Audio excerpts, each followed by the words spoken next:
थी। चारों ओर घना कोहरा छाया हुआ था। छोटे से गांव के पास के जंगल में एक बूढ़ा किसान अपने खेत से घर लौट रहा था। ठंड इतनी अधिक थी कि उसकी उंगलियां सुन्न हो रही थीं। वह जल्दी जल्दी कदम बढ़ा रहा था ताकि जल्द से जल्द घर पहुंच सके।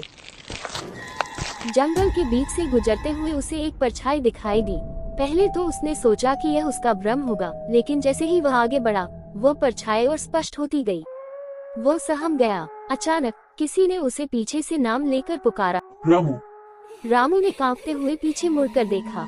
कोहरे के बीच एक अधेड़ आदमी खड़ा था। वह सफेद कपड़ों में लिपटा हुआ था और उसकी आंखें अजीब तरीके से चमक रही थीं। उसने कहा, क्या तुम मेरी मदद करोगे? मैं इस जंगल में रास्ता भटक गया हूँ। रामू ने डरते हुए पूछा, तुम कौन हो? उस आदमी ने कोई जवाब नहीं दिया, बस मुस्कुराता रहा। रामू ने उसकी तरफ ध्यान से देखा, लेकिन जैसे ही उसने नजदीक जाना चाहा, वह आदमी अचानक गायब हो गया। रामू का दिल जोर जोर से धड़कने लगा।